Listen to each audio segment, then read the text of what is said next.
Hey there. Uh, it's me, your old best friend, and your ex. Why did I make it awkward like that? Honestly, I know you probably don't want to hear from me, and I don't even know if you have my number saved anymore. I thought it was a miracle that you didn't even have my number blocked already. I just. I just wanted to talk to you since I haven't heard from you in years. You haven't been returning my calls, and I understand that. I know I deserve it after what happened between us, but it still hurts. I don't even know if you're still listening. For all I know, I might just be talking to the void after you deleted this message. If you haven't done that already, thank you for hearing me out. Well, to start off, how have you been? I know I'm talking to a voicemail machine right now, but I figured I could ask on the offhand chance that you decide to return this call.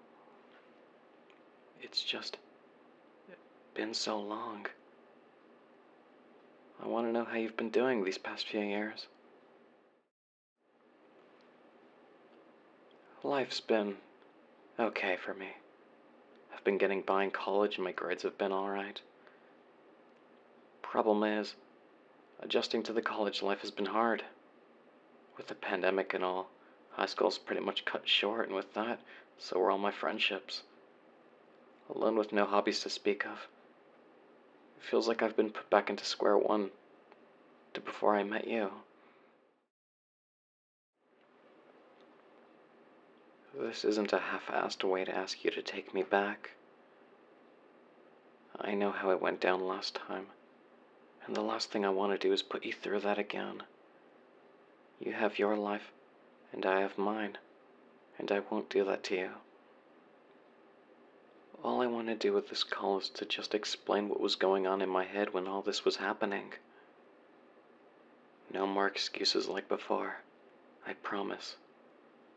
I'm not gonna justify anything either. I know what I did was horrible and wrong. All I want is for you to hear me out.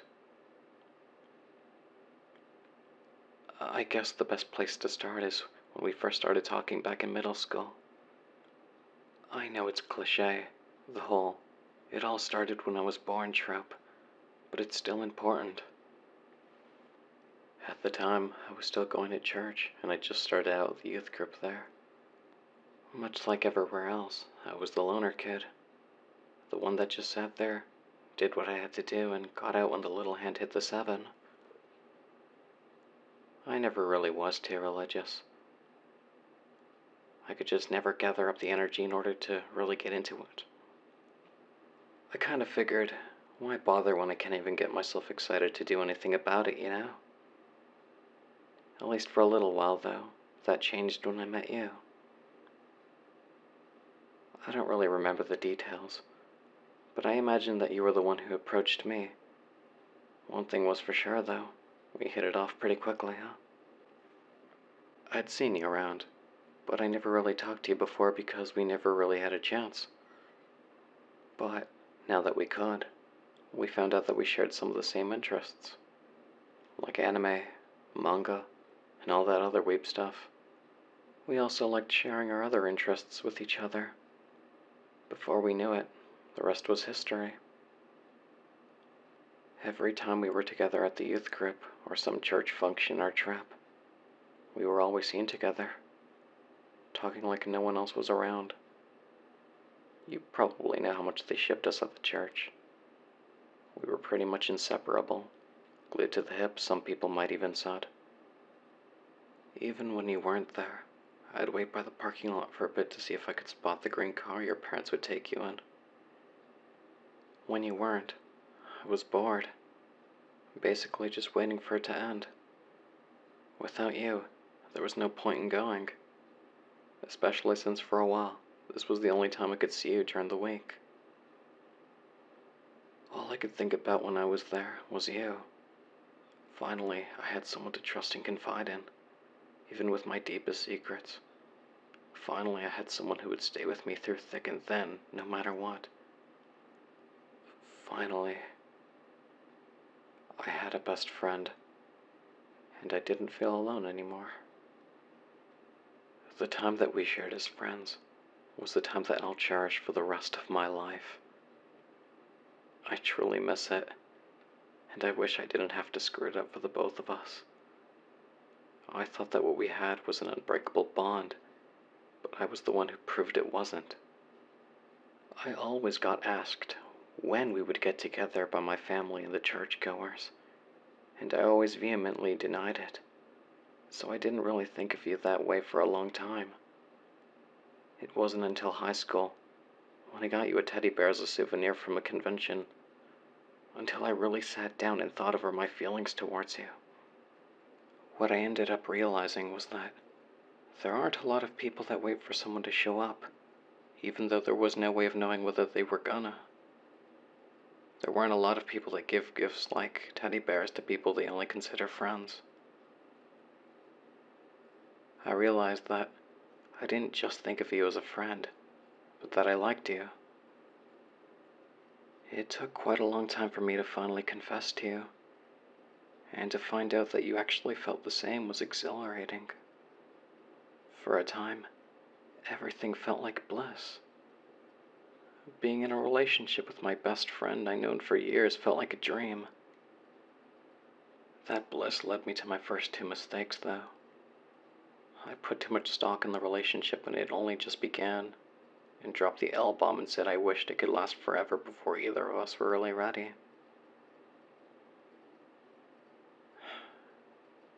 It was something that would have only led to disappointment and broken promises. At first, it was all sunshine and rainbows. But after a few months, I started noticing changes as to how we interacted. The dates were always nice, but they often got so frequent that it almost felt less like us wanting to have a good time together, and more like an obligation because we were dating. It was... honestly, it felt a bit draining for me. I'm not going to blame you for that, none the least. We were young. Of course we were going to get a bit overexcited. It's just that I didn't have the maturity or money to continue on like we were. Not only that, but over time the physical aspect seemed to disappear slowly as well. Physical affection has always been important to me, and we had a lot of it at the start. One of my favorite things to do with you was to just cuddle with you, and we'd lay there for a while just enjoying each other's company. We weren't even allowed to kiss before our prom. Parents, I tell ya, always so protective. But when it finally happened, it all started to seem a little awkward. When we tried to kiss again, it was as if neither of us were really enjoying it, let alone knew what we were doing. Most of that spark that we had before was fading, and it felt like I had to initiate all the contact from you other than our cuddles. It almost felt like I was forcing all that on you, and I hated doing that. After a while, I had to ask myself, what were we doing? Where was the spark we had when we were just friends? Why was it that everything seemed to be falling apart? Was it just a phase we had to work through? Or was this simply not meant to be? Even after months of this, nothing was getting better, and our paths were going in different directions. I decided that things weren't going to work out, and we had to break up. I didn't know how to break the news, though, so I led you on for far too long. Not only that, but I didn't even try to talk to you about what was wrong, and that was so selfish of me. When I finally decided to do it, everything about how I broke it to you was wrong. I asked some friends about it, and what they told me was to just rip the band-aid off. So I did. But instead, I ended up ripping it off as painfully as possible. I ended up humiliating you, tearing your feelings apart and throwing away any sliver of a chance of us being best friends again. I saw how you were hurting, and I just kept going. I said some things that I would never dare repeat, and I treated you like garbage. Just like that, I threw away the bond that I treasured most of all. I called you because, for all of it, I wanted to apologize. Everything I did to you was inexcusable, and I understand you wanting to just forget about me. I'm sorry, and I don't ever want to hurt you like that again. This isn't me trying to ask you for forgiveness or even a call back. You were my best friend. Someone that I should have treated with respect, even at the worst of times. And I couldn't even do that. Even after everything I did, I still care about you.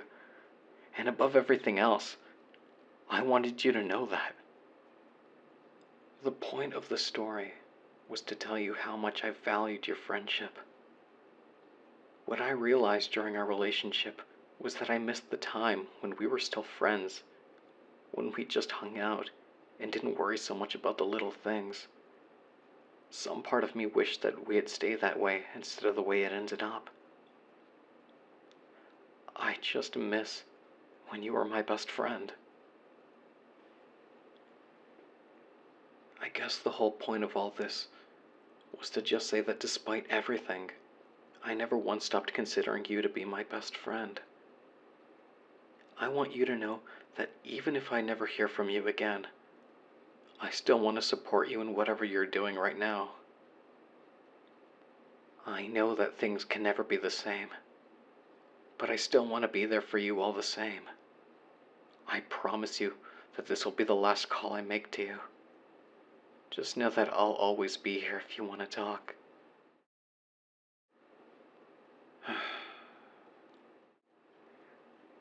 All right. I think that's about enough.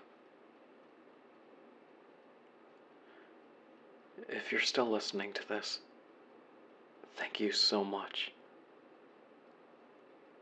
You have no idea what this means to me. Just know that no matter what, I will always be your friend. It's selfish, but a small part of me wants to think that even if it's just a little bit, you might feel the same. Bye now.